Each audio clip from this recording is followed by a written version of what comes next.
Hey guys, welcome back to another video on my channel. Today we have another update for Gardens Awakens Plus, and this one brings a lot of changes that you guys recommended, as well as some new features. So let's first of all cover some of the changes slash bug fixes before we jump to some of the features towards the end. The first change, the thorn bush is now called a twilight bush, just so it better matches with the pale garden theme, but also we have made some changes to this as well.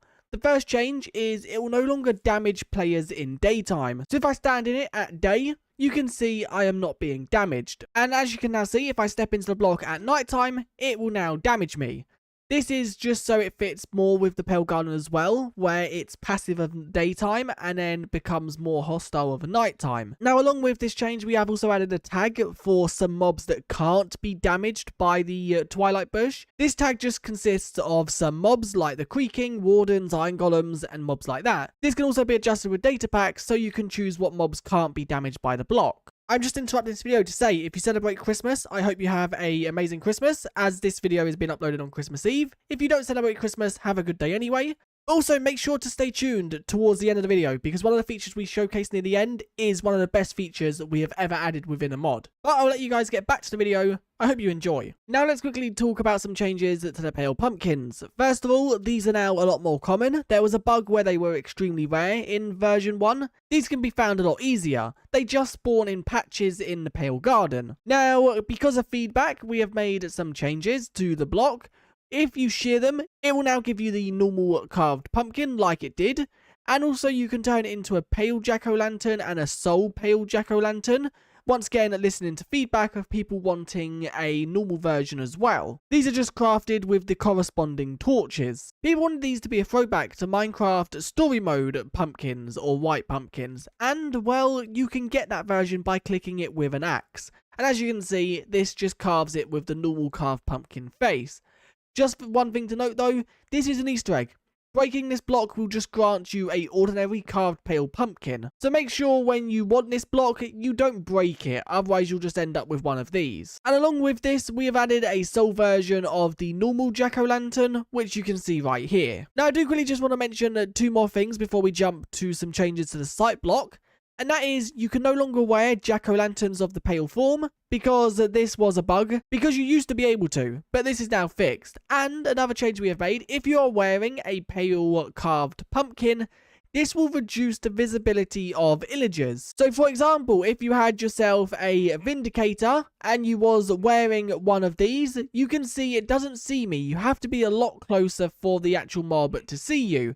And the closeness is half of what it normally is, so you have to be about 4 blocks. You can basically use these so you have to be closer to illagers before they see you. Now one thing to note, it only works with pillagers, vindicators, evokers and illusioners. It doesn't work with ravagers, nor does it work with vexes. So the site block has had a few updates. The first bug we have fixed is if you was looking at it behind glass, it wouldn't activate, but if you was to look at a creaking behind glass, it would. Well, this is now fixed, and as you can see, if I look at it behind glass, it still activates and sets off a redstone signal.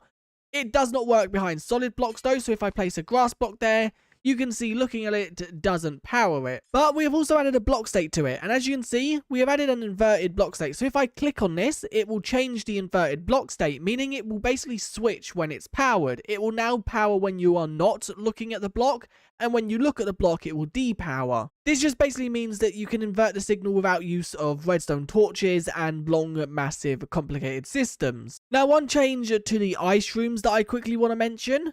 First of all, there was a few bug fixes with these where they would grant the wrong potion effects when given to mushroom cows, and there was also a few bugs where they'd play incorrect sounds. But we've also updated the blocks they give. For example, the closed version will now spawn with pale mushroom blocks, and the open ice room will now spawn with creaking mushroom blocks, which you can see has had a texture change. And with this, we have removed the drained version of the mushroom blocks. Now, another change to these, this version with the pale mushroom can spawn naturally within the Pale Gardens. Now, let's quickly cover my second favourite feature within this update. I want to jump to my first a bit later on, and this is resin lanterns and resin torches. Now these, when you first place them down, if it is daytime, they will be turned off, and as you can see, they are lit false. This is also the case with the resin lantern. If they are not lit, they will not give off a light level. and how you light them, well, they will light automatically as soon as it becomes nighttime. But it might not happen as soon as it turns night because they are on like a clock like the eye blossoms, and it can take some time. But as you can see, now that these are lit, they are giving a light level of about 15. And same with the torches. As soon as these turn lit, if I place one down, you can see that is a texture. These should also update shortly to become the lit versions. Yes, there we go. And these are basically cool for decoration, because if you want, for example, a base that only lights up at nighttime, then you can do that with these. These can also be placed on the wall, as you can see, like so. And the lanterns can also be placed hanging like the normal lanterns. But with these, there is no way to light them during the day. If we quickly just set the time back to day, they will slowly depower. And the crafting recipes for them, the resin torch is a resin clump and a stick. And then the lantern is iron nuggets surrounded by a resin torch. Now let's cover a new block set within this update, and it's pale mossy cobblestone and pale mossy stone bricks. This works just like the ordinary mossy cobblestone, but it uses the pale texture. It comes in block form, it comes in stair form, slab form, and wall form. And then the bricks once again comes in block form, slab form, stair form, and wall form. There is no use for them, it is purely just for decoration. Now let's quickly cover a feature that I think a lot of people are going to like, and that is the ability to craft a new glass block. If you put resin in the crafting table like so with 3 glass, you'll get yourself 4 resin glass. And you can do the same with pale moss to get 4 pale glass. Now, what is different about this block? Well, you can see inside the inventory it's got a bit of a weird texture. And that is because it's one-way glass. If I'm standing in this way, you can see I can see through it and all around. But if I go on any other face, I cannot see through the block. The block is completely solid. Now, if you do have blocks on other sides, you can see it does kind of block your visibility and makes it so you can only see forward. It creates for some really cool things. For example, if you're building a mob farm and you want to be able to see into the farm, but when things are inside the farm you don't want them to see out, that is something you can do. Also for traps and things like that, it's going to be useful. Let me quickly just show you how it works on a bigger form. So if I just place a load of blocks like so, and then I place in some of the other blocks, let's place one there, let's place 2 there, let's place 1 there, and then 1 at the bottom like so. So when I'm standing on this side, you can see I can see through to the other side. But if I went around the other way, there is no sign that you can see me on this side. These also do block sight to the sight block and also the creaking. If the creaking was over there, if I go in survival mode, the creaking will not stop moving. Although it did look like it did, but as you can see it hasn't. Now let's quickly cover a new mob within this update. And this is the Pale Creeper. This is a creeper that blends in with the Pale Garden. It replaces creeper spawns within this biome. But you can also find it very rarely within the Dark Oak Forest, which is the biome that obviously backs on from the Pale Garden. Now, what is different about this creeper? Well, this creeper isn't about exploding your world. It's more about corrupting your world. So when it explodes inside of the Pale Garden, it doesn't really have an effect. But if we was to head inside of another biome, let's quickly just grab a flint and steel. If I place one here and then explode it, you'll see that it corrupts the land around it, turning any grass or dirt block into pale moss with then obviously some flowers. It will turn any log into pale oak logs. It will turn any leaf block into pale oak leaves. It will turn any red mushroom into creaking mushrooms. And then it will turn any brown mushrooms into pale mushrooms. So basically these creepers are summoned by the creaking to corrupt the rest of the world. Now, you can only find them naturally within the Dark Oak Forest and then obviously the Pale Garden, so you won't find them all around your base unless you build within the Dark Oak. Now, you do take damage to them. You take about 1.5 hearts if you are in radius of their explosion. Now, as you can see in the biome, these do spawn naturally now, which I mentioned at the beginning of the video, and you can see how they look within the biome naturally spawning. They just add a little bit more to the biome. But let's now cover this new block before we cover another 2 new mobs. This block is the Night Spore. It spawns naturally within the biome on the bottom of leaves or oak logs, and over daytime you can see it closes up. Now over daytime it's completely pointless, it doesn't do anything because it's closed. But if I set the time once again to night, it will open, and once it's opened, it will then let off a ambient particle of creaking eyes, which you can see right here. Now, they don't have any other use, they are purely just there to trick the player into thinking there's a creaking behind a tree or something. But they'd also add a little bit more of an ambient to the biome as well. Now, you can break these and take them back to your base and then use the creaking eyes within your base. And now let's quickly just cover one of my favorite features within this update. And this is a new structure, which you can see right here. Now, the structure you can see isn't anything too impressive. And that is because the structure isn't really the main focus here. The main focus is the mob that spawns in the center. But be careful, because the mob that spawns in the center does have a chance to be guarded by a new mob, which you can see right here. Now, if I quickly just set the time to night, you can see the mob will wake up, because these mobs of the daytime just stay closed. But as you can see now, it's nighttime, they are opening up, and it's a pale eye. This pale eye guards the ancient Sprite. Now, if I go in survival mode, you will see that the pale eye will try to attack me now and again. You can see, there we go, it's opened up, it's looking at me, and then it has a chance to shoot out a resin laser, which will then start damaging me over time. They are very easy to kill though.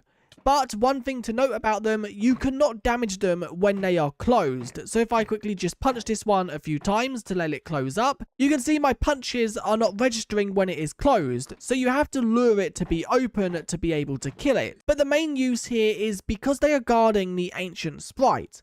Now, once again, if we'd set the time to day, the ancient Sprite will go to sleep. And it cannot do anything while it's asleep. It's basically pointless. And the reason it goes to sleep of a daytime is just to encourage players to come of a nighttime when the biome is a lot more dangerous.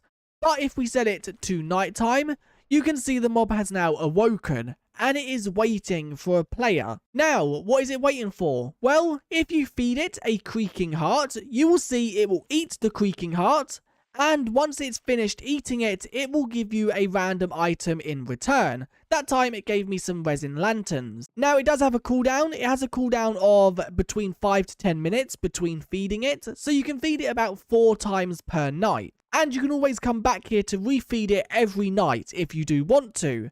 Now, the items it can give are basically any item that can be found within the Pale Gardens, as well as some other items like emeralds, enchanted golden apples. It turned out a lot better than I thought, and I love the idea and concept. Once again, if you have any feedback to make the mob even better, do let us know. Now, one thing I am going to mention, the loot tables are subject to change. I think at the moment they are fair, but they might need to be a little bit better to make the mob a little bit more worthwhile. Now, as for finding it inside the survival mode, it's all about exploring. But if you do come of a nighttime, look out for light, because we do have resin torches and resin lanterns that spawn.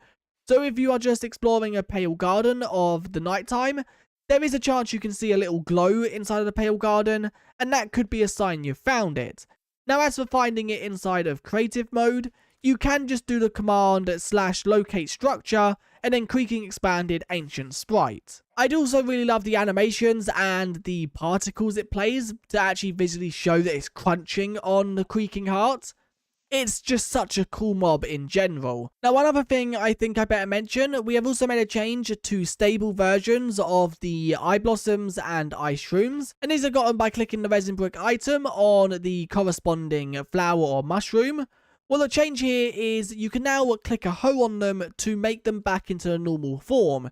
So if you want to go back to a normal one where it does change, that is something you can now do just by clicking a hoe.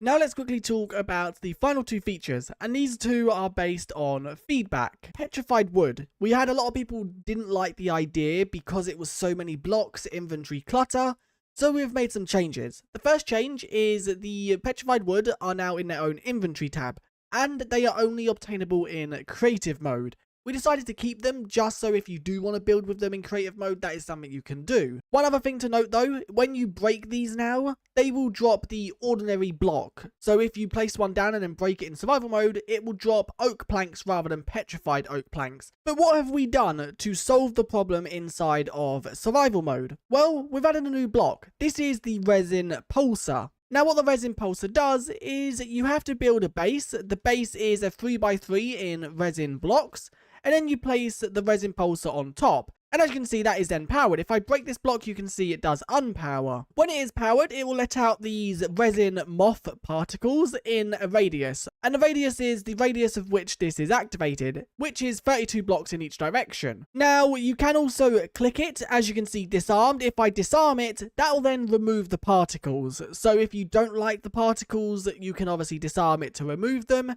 and they will eventually go, and no more will spawn.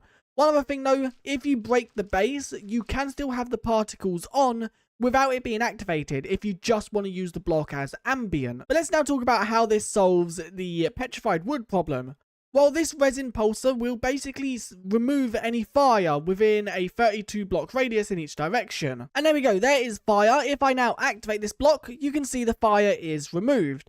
And while it is activated, it will remove any fire that is spawned within the radius of the block. Although it's not a very good alternative, let us know what feedback you have. Now, as for the recipe for this, it's crafted like so. It's 3 pale oak logs, a block of resin, and then also a resin rune, which the resin rune has a low chance to drop from pale creepers. Now let's cover the final feature or change in this update, and this comes with the friendly creaking, because once again the friendly creaking did have a lot of feedback.